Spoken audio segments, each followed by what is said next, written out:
രാവിലെ തന്നെ ടൗണിൽ പോയപ്പോൾ നല്ലൊരു സൂതേൻ്റെ തല കണ്ട്. അത് വാങ്ങി ഞാനിങ്ങോട്ട് പോന്നു. അപ്പം നമുക്ക് സൂതത്തല എങ്ങനെ വെക്കലും നോക്കിയാലോ. ഇത് സങ്കോസ്റ്റായി. സമയം ഒരുപാടായതുകൊണ്ട് തന്നെ ഇന്ന് ഞാൻ ഗ്യാസ്മിലാണ് കേട്ടോ മൺചട്ടി വെച്ചത്. ചൂടായ ചട്ടിയിലേക്ക് കുറച്ച് വെളിച്ചെണ്ണ ഒഴിച്ചിട്ട് ഇത്തിരി ഉലുവിടുക, അരിഞ്ഞു വെച്ച സവാള ഇട്ട് നല്ലപോലെ വഴറ്റുക. ഞാൻ ഇഞ്ചിയും വെളുത്തുള്ളിയും ഒക്കെ ഇട്ടിട്ടുണ്ട് കേട്ടോ, കരിവേപ്പിൻ്റെ ഇല ഇട്ടിട്ടുണ്ട്.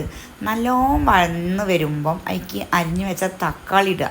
ഇതെല്ലാം നമ്മൾ ആവശ്യത്തിന് എടുത്താൽ മതി കേട്ടോ. ഞാൻ കുറച്ച് എടുത്തിട്ടുള്ളൂ. പിന്നെ ഞാൻ കുറച്ച് മുളകും പൊടി ഇട്ടെടുത്തു, മഞ്ഞപ്പൊടി ഇട്ട് കൊടുത്തു, മല്ലി ഇട്ട് കൊടുത്തു, കുറച്ച് മീനിൻ്റെ മസാല ഇട്ട് കൊടുത്തിട്ട് വീണ്ടും നല്ലതുപോലെ വഴറ്റിട്ടോ. നല്ലോണം വഴണ്ട് വന്നതിന് ശേഷം കുറച്ച് പുളിവെള്ളം ഒഴിച്ചു. എത്രത്തോളം കറി വേണോ അതിനനുസരിച്ച് വെള്ളം പാകാക്കി വയ്ക്കുക. ഉപ്പിടാൻ മറക്കരുത് കേട്ടോ. കറി നല്ലപോലെ തിളയ്ക്കുമ്പോൾ കഴുകി വെച്ച മീനിൻ്റെ തല അതിലിടുക. അതിലിട്ട് നല്ലതുപോലെ ഉടഞ്ഞു പോവരുത്. അപ്പം നല്ലോണം ശ്രദ്ധിക്കണം ഇളക്കുമ്പോൾ കേട്ടോ. അങ്ങനെ കറി കുറുകി വരുമ്പോൾ കുറച്ച് കറിവേപ്പിൻ്റെ ഇലയും വെളിച്ചെണ്ണ തൂകിയിട്ട് മാറ്റി വയ്ക്കുക. മീൻ തല